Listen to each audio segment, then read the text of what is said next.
اللہ کے رسول نے ارشاد فرمایا، جب آدمی رات میں اپنے گھر والوں کو جگاتا ہے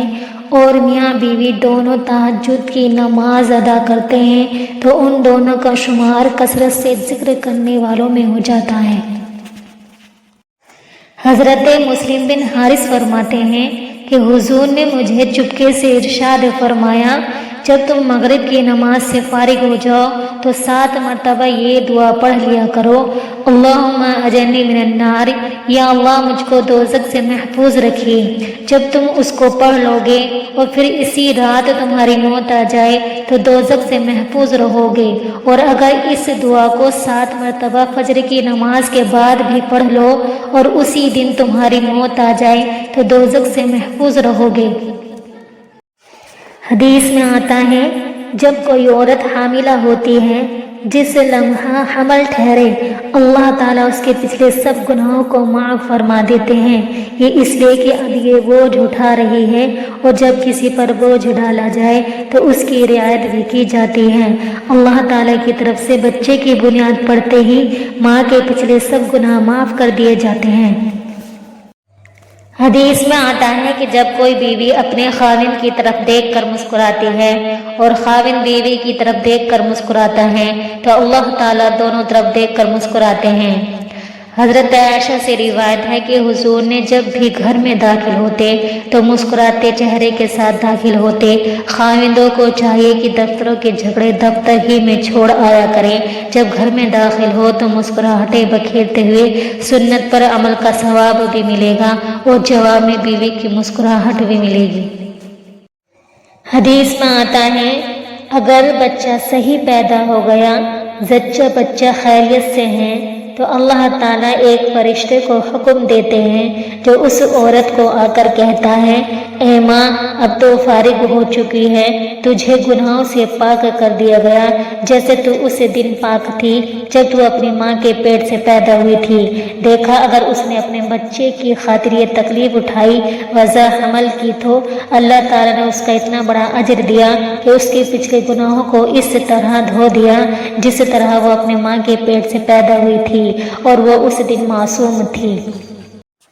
حضرت معاذ رضی اللہ تعالیٰ عنہ سے روایت ہے، حضور نے ارشاد فرمایا، جب کوئی عورت اپنے مسلمان شوہر کو دنیا میں تکلیف دیتی ہے تو حوروں میں سے جو اس کی بیوی ہے وہ کہتی ہے، ارے دنیا والی عورت اسے تکلیف نہ دے، خدا تیرا برا کرے، یہ تو تیرے پاس چند روز مقیم ہے، ان قریب تجھ سے جدا ہو کر ہمارے پاس پہنچے گا۔ حضرت عائشہ رضی اللہ تعالیٰ عنہا سے کسی نے عرض کیا کہ ایک عورت مردانہ جوتا پہنتی ہے۔ حضرت عائشہ رضی اللہ تعالیٰ عنہا نے فرمایا کہ اللہ کے رسول نے ایسی عورت پر لعنت کی ہے جو مردوں کے طور طریقہ اختیار کرے۔ حضور نے ارشاد فرمایا، جو انسان قرآن شریف پڑھے اور اس پر عمل کرے اس کے والدین کو قیامت کے دن ایک تاج پہنایا جائے گا جس کی روشنی سورج کی روشنی سے بھی زیادہ ہوگی۔ پھر اگر وہ سورج تمہارے گھروں میں طلوع ہو تو تمہارا اس انسان کے بارے میں کیا گمان ہے جو خود قرآن شریف پر عمل کرنے والا ہو؟ یعنی جب والدین کے لیے یہ انعام ہے تو عمل کرنے والے کا انعام اس سے زیادہ کہیں ہوگا۔ حضرت عبادہ بن صامت رضی اللہ تعالی عنہ سے روایت ہے کہ حضور نے ارشاد فرمایا کہ 5 نمازیں اللہ تعالیٰ نے فرض فرمائی ہیں، جس نے ان نمازوں کا وضو اچھی طرح ادا کیا اور ان کو وقت پر پڑھا اور ان کا رکوع اور سجدہ پوری طرح ادا کیا تو اس کے لیے اللہ تعالیٰ کے ذمے یہ عہد ہے کہ اللہ تعالیٰ اس کو بخش دے گا، اور جس نے ایسا نہ کیا۔ حضرت انس بن مالک سے روایت ہے کہ ایک انسان نے حضور سے پوچھا، قیامت کب آئے گی؟ آپ نے ارشاد فرمایا، قیامت کے لیے تم نے کیا تیار کر رکھا ہے؟ اس نے عرض کیا، میں نے قیامت کے لیے نہ تو زیادہ نفلی نمازیں نہ زیادہ نفلی روزے تیار کیے ہیں اور نہ زیادہ صدقہ، ہاں ایک بات ہے کہ اللہ اور اس کے رسول سے محبت رکھتا ہوں۔ آپ نے ارشاد فرمایا، تو پھر قیامت میں تم انہی کے ساتھ ہوں گے جن سے تم نے دنیا میں محبت رکھی۔